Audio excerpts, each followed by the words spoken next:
दोस्तों नमस्कार। कैसे हैं आप लोग? उम्मीद है कि अच्छे ही होंगे। दोस्तों नमस्कार। कैसे हैं आप लोग? उम्मीद है कि अच्छे ही होंगे। दोस्तों नमस्कार। कैसे हैं? तो चलिए, हाजिर हो चुकी हूँ अपने लाइव में एक बार फिर। और आज का ये जो लाइव है वो आप सबके लिए एक इन्फॉर्मेटिव लाइव है। ये अभी फ़िलहाल मैं इस पे लोगों को नहीं जोड़ूंगी, आप कमेंट के ज़रिए जुड़ सकते हैं। तो बात करेंगे ऑपरेशन सिंदूर की कि आखिर क्या है ऑपरेशन सिंदूर। तो आप सभी को मेरा प्यार भरा नमस्कार। दोस्तों, कल रात को कुछ हुआ। जब हम सुबह उठे तो हमें ख़बर सुनने के लिए मिली कि अचानक ये ख़बर आई कि कुछ हुआ है, एक ऑपरेशन हुआ है। और जो लोग, हम लोग तो आराम से अपने घर में सो रहे थे, लेकिन जो लोग, चाहे वो पत्रकार हों, चाहे वो सेना से जुड़े हुए लोग हों, चाहे वो जैसे भी लोग हों, वो सभी लोग लगे हुए थे काम में। और कुछ हुआ करीब रात के 1 से 1:30 बजे के बीच में ये चीज़ें हुई हैं। और लेकिन ये हुआ क्यों, चलिए हम इसके ऊपर थोड़ी नज़र डालते हैं।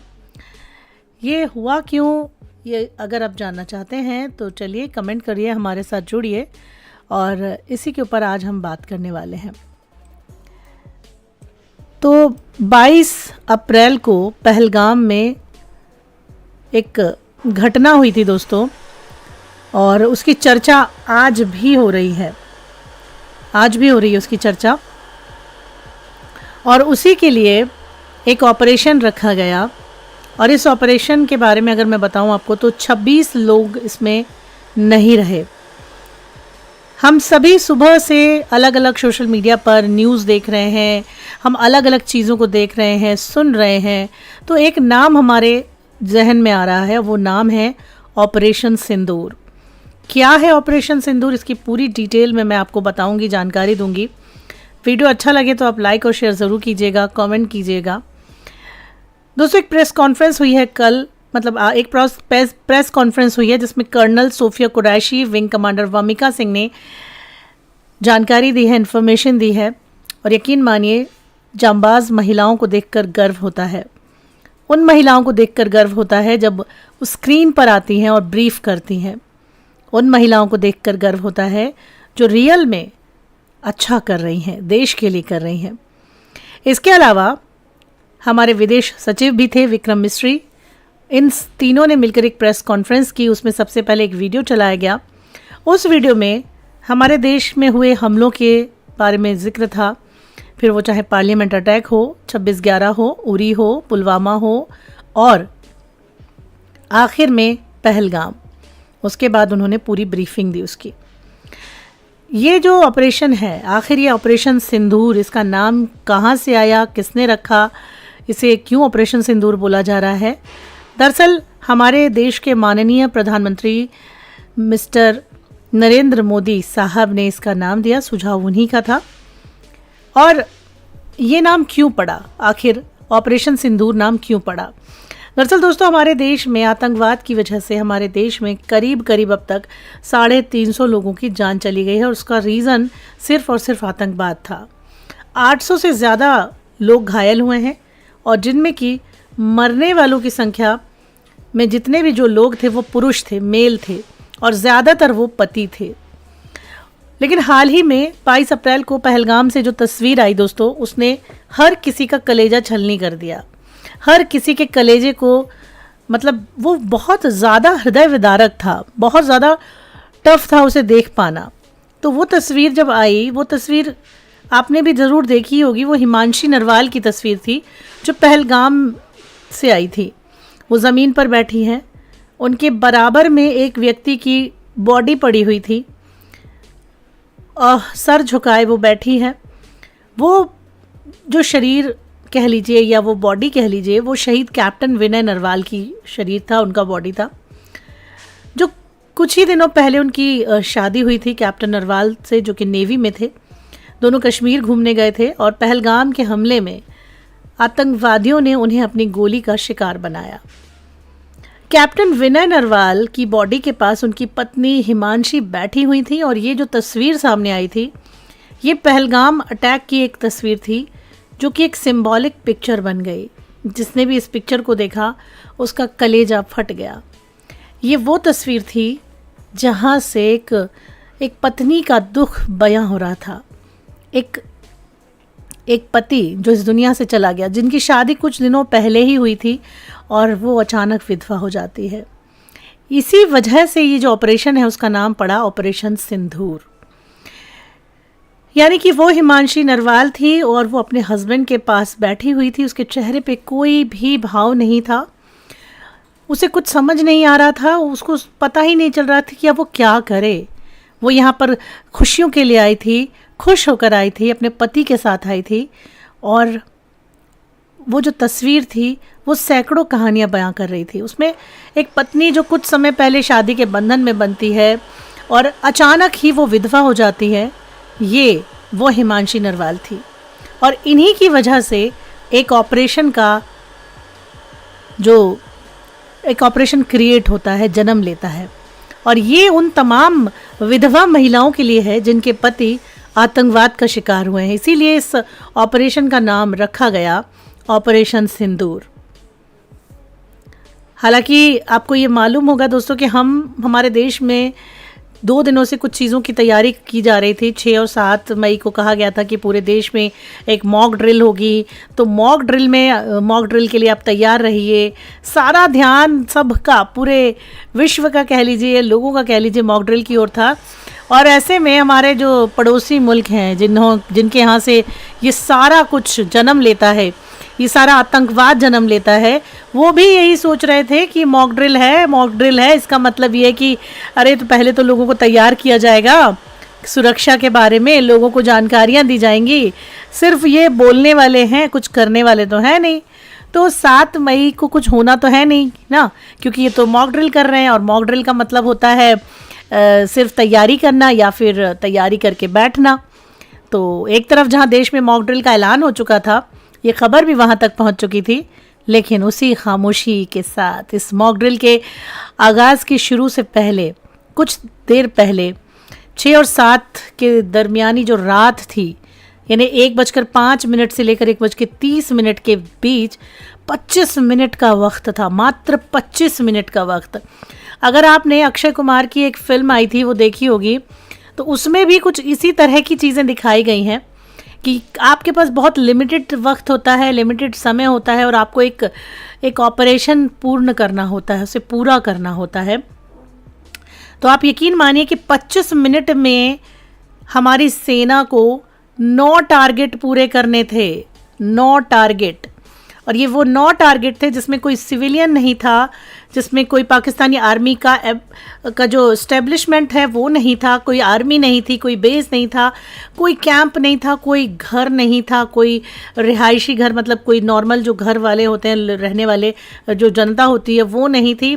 सिर्फ और सिर्फ उन लोगों को यहाँ पर ठिकाने पे लेना था। उनका टारगेट था जो लोग या जहाँ पर आतंकवाद को पाला जाता है, पोसा जाता है, जहाँ पर उन्हें ट्रेनिंग दी जाती है और फिर वो लोग वहाँ से बॉर्डर पार करते हैं और भारत को लहूलुहान करने आ जाते हैं।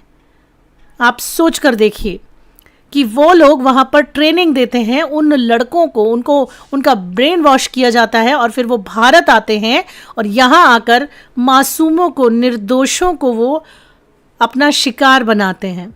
सोचिए, तो उन जगहों को, उन ठिकानों को ख़त्म करने के लिए ये ऑपरेशन जो है वो बनाया गया था और उन्हीं को नेस्तनाबूद करने के लिए ये किया गया था। तो आपको बता दें कि इंटेल यानी इंटेलिजेंस रिपोर्ट के बाद इन्हीं 9 ठिकानों को लॉक किया गया और इन 9 ठिकानों पर ही ये ऑपरेशन होना था। रात के अंधेरे में ऑपरेशन सिंदूर के तहत खामोशी से 1:05 पर यह ऑपरेशन शुरू होता है और 1:30 बजे ये ख़त्म हो जाता है। और इस दौरान आप सोचिए कि जो जो जवान, जो सेना या जो लोग वहाँ पर थे, लगे हुए थे हमारे देश से, उन्होंने पूरी ईमानदारी के साथ उन ठिकानों को नेस्तनाबूद किया और उन्हें ख़त्म कर दिया, बिना किसी एक निर्दोष की जान लिए बिना। सोचिए, हमारे देश के लोग कितना सोचते हैं कि किसी मासूम, किसी निर्दोष के साथ गलत ना हो, लेकिन कुछ लोग ये बिल्कुल नहीं सोचते। कुछ लोग बिल्कुल नहीं सोचते कि मतलब उनका तो मोटिव ही यही होता है कि बस यहाँ से गंदा सीखो और वहाँ जाके गंदा हग दो सालो जाके, यही करते हैं ये लोग। ठीक है, अब ये 9 ठिकाने कौन से हैं ये हर कोई जानना चाहता है, आप भी जानना चाहते होगे। वैसे शायद आप सुबह से ही न्यूज़ देख रहे होगे, लेकिन फिर भी मेरा ये फ़र्ज़ बनता है कि मैं इसको आपके साथ शेयर करूं। तो पहला जो ठिकाना है जो उड़ गया, मतलब अच्छा हुआ उड़ गया, मुझे तो अच्छा लग रहा है कि उड़ गया। ठीक है, ये पहला जो ठिकाना था, मैं था बोलूँगी, था ही था वो, मरकज सुभान अल्लाह। ये जैश ए मोहम्मद का बहावलपुर पाकिस्तान पंजाब में एक बहुत ही बड़ा और मुख्य ठिकाना था। ये वो ठिकाना है, ये वो सेंटर है जैश ए मोहम्मद का। सोच के देखिए, 15 एकड़ में फैला हुआ था और इस सेंटर में, इस मरकज में हमेशा नए नए लड़कों को आतंकवादी बनाकर इन्हें पनाह दी जाती थी। ये वही सेंटर था जहां से 2019 में पुलवामा का हमला हुआ था, जहां पर आतंकवादियों को इसी सेंटर में ट्रेनिंग दी जाती थी, उन्हें पनाह दिया जाता था। नाम है मरकज सुभान अल्लाह, बहावलपुर, कराची के पास। पंजाब पाकिस्तान का एक जो इंटरनेशनल बॉर्डर है, ये वहाँ से 104 किलोमीटर की दूरी पर था और ये सबसे बड़ा, सबसे मेन और इम्पॉर्टेंट टारगेट था, क्योंकि इंटरनेशनल बॉर्डर से 104 किलोमीटर अंदर जाकर मारना सबसे रिस्की काम था। तो पीओके का से करीब करीब ये एलओसी के बॉर्डर से ये 104 किलोमीटर, यानी पाकिस्तान के अंदर अगर आप घुसते हैं, वहाँ पर घुसकर ये ऑपरेशन किया गया। उसकी तस्वीरें भी आई हैं, वो आप इंटरनेट पर जाकर देख सकते हैं। सो ये सारी चीज़ें हैं यहाँ पर।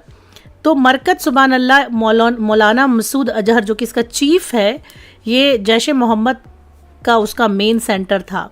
और इस सेंटर से आप यकीन मानिए पता नहीं कितने ही मतलब शायद काउंट भी नहीं कर पाएंगे हम, उतने आतंकवादियों को तैयार किया जाता है और वो वहाँ से निकलते हैं और अपने जो घटिया, जिसको कहते हैं ना घटिया मंसूबों को, जो वो वहाँ से जाकर निकल कर प्लान करते हैं और फिर उससे लोगों के साथ उन्हें मार देते हैं जाके।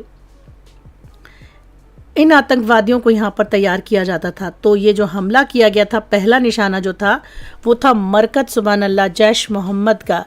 ये मेन सेंटर था, इसे निशाना बनाया गया। ये पूरी तरह तहस नहस हो गया, लेकिन अब इसके अंदर कितने लोग थे, कितने लोग इसमें जान गई, वो कोई गिनती अभी फ़िलहाल पता नहीं है इसके बारे में।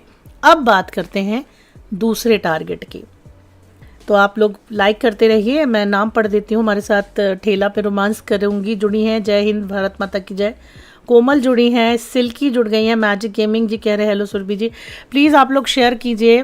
और ये बहुत इम्पॉर्टेंट वीडियो है मेरा आज का, ठीक है, बहुत तैयारी की है मैंने इसके लिए। दूसरा टारगेट था मरकज तबाए लश्कर। ये तबा का मुद्रिके पंजाब में एक बहुत बड़ा सेंटर है।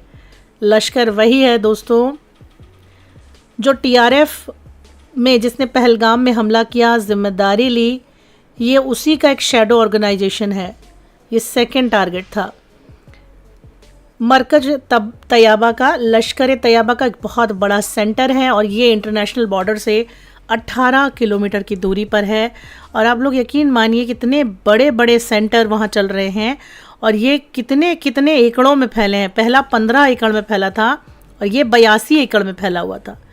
ये एक ऐसा सेंटर है जहाँ पर अलग अलग तरह की पढ़ाई कराई जाती है, ब्रेन वॉश किया जाता है, टेररिज्म सिखाया जाता है, टेररिज्म तैयार किया जाता है। और करीब 1000 स्टूडेंट, 1000, सोच के देखिए आप कि 1000 लोग आतंकवाद फैला रहे हैं। एक व्यक्ति ही पता नहीं कितनों को मार के चले गए, या मेरे ख्याल से 3 या 4 आए थे, वो 26 लोगों को मार के चले गए। तो ये 1000 लोग कितनों को मार सकते हैं? आप सोचिए, इनके माइंड में इनको ये तक नहीं समझ आता है कि ये बच्चे को मार रहे हैं, बूढ़े को मार रहे हैं, जवान को मार रहे हैं, इंसान किसको मार रहे हैं, महिला है, पुरुष है, इनकी नज़र में कुछ नहीं, इनके दिलो दिमाग में कुछ नहीं, क्योंकि इनका जो दिमाग है वो पूरी तरह से खाली कर दिया जाता है। इन्हें कट्टरवाद सिखाया जाता है। और ये जो काम है वो लश्कर तैयबा का चीफ हाफिज सईद करता था। ये मुद्रिके पंजाब में मरकज तबाए एक खास सेंटर था, इंटरनेशनल बॉर्डर से 18 किलोमीटर की दूरी पर। और ये वही सेंटर था दोस्तों जहाँ 26/11 के हमले का एक गुनहगार जिंदा पकड़ा गया था, अजमल कसाब जिसको बोलते हैं, उसको भी यहीं पे ट्रेनिंग दी गई थी। और इसकी जानकारी इंटेलिजेंस के पास पूरी तरह से थी, रिपोर्ट थी। इसके अलावा यहाँ पर डेविड कॉलमन हेडली भी यहीं पर उसको ट्रेनिंग दी गई थी। इसने भी 26/11 की साजिश रची, हमले को अंजाम दिया। और ये दूसरा मतलब पॉइंट था जहाँ पर अटैक किया गया। नुकसान इनका हुआ है, बिल्डिंग पर सटीक निशाना था, बिल्डिंग की तस्वीर आई है, पूरी तरह से तहस नहस हो गई। तो ये था दूसरा हमला। तीसरा टारगेट था सर्जन तेहरा कलाम फैसिलिटी जैश मोहम्मद का एक और सेंटर, इंटरनेशनल बॉर्डर से ये 6 किलोमीटर दूर अंदर, शाकरगढ़ डिस्ट्रिक्ट, नरवाल, पंजाब, पाकिस्तान में। ये सेंटर एक मेन बिल्डिंग है जैश मोहम्मद की। ऑब्वियसली इनका एक ही काम है, आतंकवाद पढ़ाओ, आतंकवाद सिखाओ। इसके अंदर ट्रेनिंग होती है, तरह तरह के ट्रेनिंग कैंप चलते हैं। और ये भी जैश मोहम्मद का ही एक सेंटर है जो 18 जहाँ पर 6 किलोमीटर दूर घुसकर अंजाम दिया गया इस ऑपरेशन को। और बहुत सारे मतलब जैसे कि आतंकवादी होते हैं, मोहम्मद अदनान, अली मुफ्ती, अब्दुल रब असगर जैसे बहुत बड़े बड़े जिनको नाम बहुत ज़्यादा है, अली जान काशिफ, शाहिद लतीफ़, इनको भी यहीं पे पाला पोसा गया, बड़ा किया गया, इन्हें तैयार किया गया कि जाओ हिंदुस्तान को लहूलुहान करो। तो ऐसे जो टेररिस्ट चल रहे थे, जो कैंप चल रहे थे, तो उनमें ये तीसरे नंबर पर था सर्जल तेहरा कलाम फैसिलिटी जैश मोहम्मद का। इस बिल्डिंग को भी नेस्तनाबूद किया गया है। और चौथा सेंटर जिस पर हमला हुआ है वो है महमूना जोया फैसिलिटी। ये हिजबुल मुजाहिदीन का एक हेड है मराला सियालकोट के अंदर। ये 18 किलोमीटर दूर है इंटरनेशनल बॉर्डर से। तो इसको भी तबाह करना था। हमारे एयरफोर्स के जो फाइटर जेट हैं उन्होंने ये काम किया है। उन्होंने इस हिजबुल मुजाहिदीन के सेंटर को भी इन्होंने ख़त्म किया। और ये लोग जो थे वहाँ पर अलग अलग टॉप लेवल के टेररिस्ट को तैयार करते थे, उन्हें ट्रेनिंग देते थे। और ये लोग ख़ास तौर पर जम्मू रीजन में तोड़फोड़ करने आते थे। इस सेंटर में जो तैयार होते थे मेमुना में, ये यहाँ पर है ना, तो यहाँ पे ये आते थे और ये जम्मू कश्मीर को ही इन्होंने चुना था। और इस तरह से वहाँ पे लोकल लोगों को परेशान करना, लोकल लोगों को मारना, लोकल लोगों को खौफ के साए में जो जीते थे वो इन्हीं की वजह से जीते थे, क्योंकि ये इसी के लिए तैयार किए जाते थे। तो इस सेंटर को भी गहरी रात में चोट मारी गई और अंधेरे में ये सेंटर भी पूरी तरह से नेस्तनाबूद कर दिया गया, उड़ा दिया गया। पांचवा जो टारगेट था वो था मरकज अहले हदिया बरनाला। ये लश्कर तैयबा का है। आप सोच के देखिए, मतलब आप समझिए इस चीज़ को कि यहाँ पे 3 या 4 ही हैं जो फेमस है, जैसे लश्कर है, जैज़ है, हिजबुल मुजाहिदीन है। ये भिम्बर डिस्ट्रिक्ट का था। और अभी पाकिस्तान के अंदर आप देखिए, पाकिस्तान हो चाहे सियालकोट हो चाहे मुद्रिके हो, और पाकिस्तान के अंदर 100 किलोमीटर या फिर 104 किलोमीटर के अंदर, पाकिस्तान के अंदर कम से कम 1 नहीं, 2 नहीं, 3 नहीं, 4, 5, 6 हमले किए गए। यानी कि यहाँ पर इनके जो ठिकाने थे कितने सारे थे, ठीक है। और इसके अलावा पाक ऑक्यूपाइड कश्मीर यानी कि POV जिसको हम कहते हैं, POK जिसको कहते हैं, वहाँ पर भी 5 ठिकाने थे। 4 वहाँ थे, 5 यहाँ थे। मतलब पाकिस्तान में भी थे और कुछ यहाँ पे थे। उन सबको मारा है भाई, आप सोच लो, है ना। उन सबको यहाँ पे मार के गिराया है। और यहाँ पर बड़े बड़े लश्कर तैयबा के बड़े बड़े कैंप ये चला रहे थे, जहाँ पर एक साथ 100 से लेके 1500 तक के आतंकवादियों को, मतलब पहले तो वो आतंकवादी नहीं होते थे वो लड़के, उन्हें ऑब्वियसली वो गरीब होते होंगे, पैसों की किल्लत है, गरीब हैं और नौकरी के नाम पे कुछ तो ऐसा बरगला गुलू के उनको वहाँ पर लाया जाता था और इन लड़कों को वहाँ पे ट्रेनिंग दी जाती थी, तैयार किया जाता था। और इनका सबसे बड़ा सेंटर लश्कर के हिसाब से जहाँ पर ये तैयार होते थे वो था मरकज अहले हदिया बरनाला। मरकज अहले हदिया बरनाला ये भी नेस्तनाबूद हो चुका है, ये भी ख़त्म कर दिया गया है। छठवां था मरकज अब्बास जैश मोहम्मद जो कोटली में है। ये 13 किलोमीटर LOC से अंदर है, लाइन ऑफ कंट्रोल से, और 13 किलोमीटर अंदर जाकर इसको निशाना बनाया गया। ये मरकज अब्बास का यहाँ पर भी गिनती अगर देखें तो 100 से 125 टेररिस्ट उनके कैडर यहाँ मौजूद होते थे। यहाँ पर कई तरह की ट्रेनिंग उनको दी जाती थी। ये एक बहुत बड़ा टेरर कैंप था जो कि इंडिया के लिए ख़तरा था। तो ये छठवां था मरकज अब्बास जैश मोहम्मद। सातवां था मस्कर रहील शाहिद हिजबुल मुजाहिदीन का कोटली, पाक ऑक्यूपाइड कश्मीर के अंदर 30 किलोमीटर अंदर था, और यहाँ पर भी एक बहुत बड़ा सेंटर था जो चल रहा था, और ये कोटली डिस्ट्रिक्ट में आता है, POK में। ये एक हिली एरिया है, यहाँ पर हिली एरिया की वजह से फ़ायदा उठाते थे ये लोग, और यहाँ पर भी 150 से 200 हिजबुल मुजाहिदीन के टेररिस्ट रहा करते थे, उन्हें ट्रेनिंग मिलती थी। और हाफिज सैयद सलाउद्दीन यही वो कैंप है ये जहाँ पर आता था और नए नए रिक्रूटर्स को भर्ती करने से पहले उन्हें वेलकम करता था। ये हाफिज उन्हें उनका ब्रेन वॉश करता था, उन्हें जिहादी फितूर उनके मन में भरता था, ठूस ठूस के, जैसे कहते हैं नहीं, ठूस ठूस के भरना। आप देखिए कई सारी ऐसी चीज़ें हुई हैं इस दौरान जिसमें उन बच्चों को, बच्चों ही कहेंगे, उन बच्चों को जिनको अब घरों से लाया जाता है और घरों से लाने के बाद उनका जो दिमाग है वो इस तरह खाली कर दिया जाता है, उनके अंदर नफ़रत, उनके अंदर आतंकवाद की भावना इस तरह से ठूस ठूस के भर दी जाती है कि वो अपनी जान की परवाह नहीं करते। उनको ये समझ नहीं आता कि ये जो भी वो कर रहे हैं उसमें उनकी भी जान चली जाएगी, आज नहीं तो कल वो पकड़े जाएंगे या फिर मारे जाएंगे। मगर कहते नहीं है कि दिमाग, इंसान का दिमाग देखिए बहुत अलग टाइप से काम करता है, ठीक है। इसमें बस दिमाग में चीज़ें आने वाली बात है। अगर आपके दिल में प्रेम है तो आप प्रेम दोगे लोगों को, अगर आपके दिल में नफ़रत भर जाती है तो आप नफ़रत के सिवा और किसी को कुछ दे ही नहीं सकते। तो ये नफ़रत भरी जाती है इन बच्चों के दिमाग में, जो पहले घरों से लाए जाते हैं और फिर यहाँ पर लाकर उनके दिलो दिमाग में नफ़रत के अलावा और कुछ भी नहीं भरा जाता है। तो ये जो हाफिज सैयद सलाउद्दीन था, ये इन्हीं बच्चों को वहाँ से लाकर इनके दिमाग में जिहादी फितूर भरता था। तो इसको भी टारगेट किया गया और 30 किलोमीटर अंदर था, इसको भी खराब नेस्तनाबूद कर दिया गया। वर्षा जी नमस्कार, कैसी हैं आप? 8वां टारगेट शरवाई नल्ला कैंप, ये लश्कर तैयबा का मुजफ्फराबाद POK से करीब 20 किलोमीटर अंदर का एक कैंप है।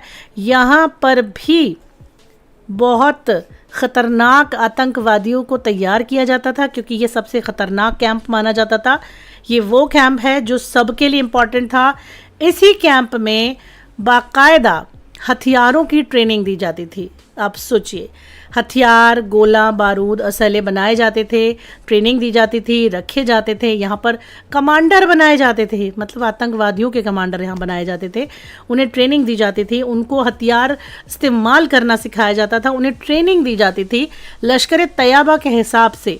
तो ये जो कैंप था वो 20 किलोमीटर अंदर था LOC से, इसे भी निशाना बनाया गया और ये भी ख़त्म कर दिया गया। इसके अलावा जो 9वां टारगेट था वो था सैयदा बिलाल मरकज जर्नलिस्ट सेंटर। सैयदा बिलाल मरकज, मरकज का जो मतलब है दोस्तों वो होता है सेंटर, यानी कि केंद्र, यानी कि आतंकवादी के मरकज, यानी आतंकवादी गतिविधियों को चलाने वाले सेंटर। और ये पाकिस्तान के जितने भी आला अफसर हैं उनको सबको मालूम है। जब भारत के इंटेलिजेंस को पता है तो सोच के देखिए, जिस जगह ये हो रहे हैं उनको नहीं पता होगा। तो अगर आप ये चलने दे रहे हो, चलाने दे रहे हो, इसका मतलब क्या है? इसका मतलब ये है कि आप नफ़रत पाल के बैठे हो, आप चाहते हो कि ऐसा हो, आप चाहते हो कि ये हो, ठीक है। तो ये जो सेंटर है ये जैश मोहम्मद का था, यानी मौलाना मसूद अजहर का। ये POK में मुजफ्फराबाद की तरफ था और ये बहुत आसान होता है, वहाँ से ये LOC क्रॉस करके आसानी से कश्मीर में आते हैं आतंकवाद फैलाते हैं। और एलओसी से 12 किलोमीटर के अंदर सैदा बिलाल मरकज जैश मोहम्मद, ये जो था वो नवा टारगेट था। ये हिली एरिया है, आपको पता है। यहाँ पर 3 मंजिल की एक स्टोरी थी। इसमें हमेशा 50 से 100 लोग रहा करते थे, जो कि टेररिस्ट की तरह ही काम करते थे, ट्रेनिंग करते थे, कराते थे। फिर वो वहाँ से जब सीख जाते थे तो वो चल पड़ते थे भारत की ओर कि भैया चलो अब हमें तो जाके वहाँ पे कुछ ऐसा करना है जिससे हम लोगों को डरा पाएँ। तो ये 9 टारगेट थे जो कि कल बाकायदा इन पर हमला हुआ है, इन्हें ख़त्म किया गया है। 1/5 से 1/30 तक ये ऑपरेशन ख़त्म हो चुका था। किसी भी सिविलियन की मौत की कोई ख़बर फ़िलहाल तो नहीं है। किसी भी प्रकार से कोई जो नॉर्मल इंसान होते हैं, जो नागरिक होते हैं एक शहर के या एक देश के, उन किसी को भी कोई चोट नहीं पहुंची, किसी को भी कुछ नहीं हुआ। यहाँ ना मिलिट्री पर कोई हमला हुआ है, ना आर्मी पर हुआ है। बहुत स्पेसिफिक टारगेट था कि एक टेररिस्ट कैंप जो थे जहाँ पर ये सब चीज़ें होती हैं, जो हमारे देश में, हमारे भारत में घुसते हैं और धर्म पूछते हैं और गोली से उड़ा देते हैं, उन आतंकवादियों को ख़त्म करने की एक ऑपरेशन था, ऑपरेशन सिंदूर, है ना। क्योंकि ये वो लोग हैं जो भारत को लहूलुहान करने चले आते हैं। ये वो आतंकवादी हैं जो भारत में नफ़रत फैला रहे हैं, डर फैला रहे हैं, भय फैला रहे हैं।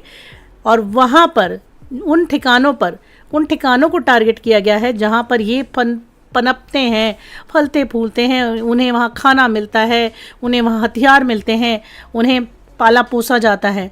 लेकिन वो लोग किसी और का नहीं सोचते, बस ये सोचते कि आतंकवाद उन्हें फैलाना है, नफ़रत फैलानी है। तो उन कैंप पर हमला था। हालांकि ऐसा माना जा रहा है, जो खबरें आ रही हैं कि 26 लोग अब तक नहीं रहे उसमें और कुछ घायल पड़े हैं, हॉस्पिटल में हैं। लेकिन एग्जैक्ट जो काउंट है वो फ़िलहाल ना तो वहाँ से सामने आया है, ना भी पता चला है। तो ये वो टारगेट किए गए हैं। इससे देखना ये होगा कि अब क्या होता है आगे, ठीक है। और जितने भी हमारे देश के सेना के लोग हैं उनको अलर्ट पे रखा गया है, क्योंकि जो बेवकूफ़ लोग होते हैं या जो बहुत ज़्यादा चालाक लोग होते हैं ना, वो ये नहीं सोचेंगे कि हमारे देश में आतंकवादी गतिविधियां हो रही थी इसीलिए हमारे नागरिकों को नहीं टच किया है, बल्कि वो ये कहेंगे हमारे ऊपर हुआ है। तो हो सकता है वो ये सोच रखें, इसीलिए एवरीथिंग इज़ ऑन सब जो है वो अलर्ट पे रखा गया है, ठीक है। फिर चाहे वो सेना हो, चाहे पैरामिलिट्री फोर्सेस हों, सब की छुट्टियां कैंसिल हैं, सब इमरजेंसी मोड पर हैं। इवन हमको भी कहा गया है, हम भी आपको कह रहे हैं हम भी अलर्ट मोड पर हैं। भाई अपने घरों में राशन भर लो, अपने घरों में खाना पीने के सामान को अच्छे से भर के रख लो और थोड़ा सतर्क रहो, ठीक है। सोशल मीडिया पर किसी भी प्रकार के जो फेक मैसेजेस आ रहे हैं उनको ना तो आगे फॉरवर्ड करो, ना ही उनको पढ़ो, ठीक है। किसी को गलत इन्फॉर्मेशन मत दो। जो सरकारी न्यूज़ चैनल्स पर न्यूज़ आ रही है उस पर ध्यान दो, उन चीज़ों को सुनो, ठीक है। और मतलब आप सिर्फ और सिर्फ अलर्ट मोड पे रहना है हम सबको, बस यही बात है ना। हाँ, बस ये है कि हमारे जो देश से जो आज कार्रवाई हुई है कल, उसमें ये चीज़ आ गई कि 22 अप्रैल के बाद लोगों को जिस चीज़ का इंतज़ार था, 26 बेगुनाह सैलानी और पर्यटकों के साथ जो हुआ था, और 26/11 में जो हमला हुआ था, उसके पहले भी काफ़ी सारी चीज़ें हो चुकी है। तो उसमें आज थोड़ा सा लोगों को तसल्ली मिली है। आपको मैं बता दूं कि 26/11 में मुंबई में जो हमला हुआ था, उसके बाद सेकंड बड़ा हमला ये था 22 अप्रैल वाला, क्योंकि इसमें भी एक बहुत बड़ा काउंट जो था वो मारा गया है। 26/11 में भी एक बहुत बड़े काउंट पर हमला हुआ था। तो इसीलिए लोग चाह रहे थे, लोगों के दिलों में एक दर्द था, ज़ख्म था, और इसी ज़ख्म को आज थोड़ी तसल्ली ज़रूर मिली है, थोड़ा गम हल्का हुआ है। लेकिन अब देखने वाली बात यह है कि सरहद पार क्या होता है ना, और वो हमारे इन चीज़ों को कैसे लेते हैं। बाकी जो भी इस ऑपरेशन से रिलेटेड चीज़ें आएंगी वो आपके साथ मैं भी शेयर करती रहूँगी, और आप भी शेयर करिए, लेकिन आप पॉजिटिव चीज़ों को शेयर कीजिए। भाई हमारे देश में जो हो रहा है, आतंकवादी गतिविधियाँ हो रही हैं, उनसे हमें लड़ना है, ठीक है। हमें आपस में नहीं लड़ना है, बस मैं इतना ही आप लोगों से कहूँगी। और आप इस पर क्या कहना चाहते हैं, अपनी राय हमारे कमेंट बॉक्स में आप ज़रूर दे सकते हैं। आप बताइए आप क्या कहना चाहते हैं। इसके बाद जुड़ते हैं आपसे लाइव में, तो आपके दिलो दिमाग में क्या चल रहा है आप हमें शेयर करके बता सकते हैं दोस्तों। इसके बाद मैं जुड़ती हूँ आपसे एक लाइव में। तो आप बताइए, आपको ये जो अपडेट थी इसके बारे में आप क्या कहना चाहते हैं? आपको कैसा महसूस हुआ? इस खबर को सुन के आपको कैसा महसूस हुआ? तसल्ली मिली कि नहीं मिली, ये बताइए। ऑपरेशन सिंदूर जो नाम है वो पीएम मोदी साहब ने दिया है। ऑब्वियसली एक कमेंट कीजिए, मैं आपको कमेंट में जवाब देती हूँ, आप कमेंट कीजिए क्योंकि इसमें मैं आप लोगों को जोड़ नहीं सकती। हेलो वर्षा जी, हेलो पलक जी, आवाज़ आ रही है ना मेरी? आवाज़ आ रही है ना मेरी? काफ़ी तेज़ आ रही है। तो बताइए, कमेंट कीजिए, मैं आपको कमेंट में जवाब देती हूँ।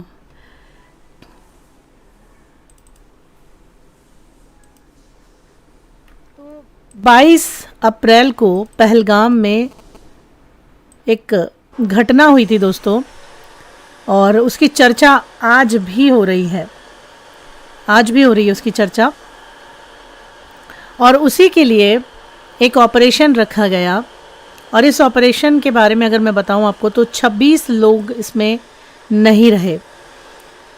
हम सभी सुबह से अलग अलग सोशल मीडिया पर न्यूज़ देख रहे हैं, हम अलग अलग चीज़ों को देख रहे हैं, सुन रहे हैं, तो एक नाम हमारे जहन में आ रहा है, वो नाम है ऑपरेशन सिंदूर। क्या है ऑपरेशन सिंदूर, इसकी पूरी डिटेल में मैं आपको बताऊंगी, जानकारी दूंगी। वीडियो अच्छा लगे तो आप लाइक और शेयर ज़रूर कीजिएगा, कमेंट कीजिएगा। दोस्तों, एक प्रेस कॉन्फ्रेंस हुई है कल, मतलब एक प्रेस कॉन्फ्रेंस हुई है जिसमें colonel Sofia Qureshi, wing commander Vyomika Singh ने जानकारी दी है, इन्फॉर्मेशन दी है। और यकीन मानिए, जांबाज महिलाओं को देखकर गर्व होता है। उन महिलाओं को देखकर गर्व होता है जब वो स्क्रीन पर आती हैं और ब्रीफ करती हैं। उन महिलाओं को देखकर गर्व होता है जो रियल में अच्छा कर रही हैं, देश के लिए कर रही हैं। इसके अलावा हमारे विदेश सचिव भी थे, विक्रम मिस्री। इन तीनों ने मिलकर एक प्रेस कॉन्फ्रेंस की, उसमें सबसे पहले एक वीडियो चलाया गया। उस वीडियो में हमारे देश में हुए हमलों के बारे में जिक्र था, फिर वो चाहे पार्लियामेंट अटैक हो, 26/11 हो, उरी हो, पुलवामा हो, और आखिर में पहलगाम। उसके बाद उन्होंने पूरी ब्रीफिंग दी उसकी। ये जो ऑपरेशन है, आखिर ये ऑपरेशन सिंदूर, इसका नाम कहाँ से आया, किसने रखा, इसे क्यों ऑपरेशन सिंदूर बोला जा रहा है? दरअसल हमारे देश के माननीय प्रधानमंत्री मिस्टर नरेंद्र मोदी साहब ने इसका नाम दिया, सुझाव उन्हीं का था। और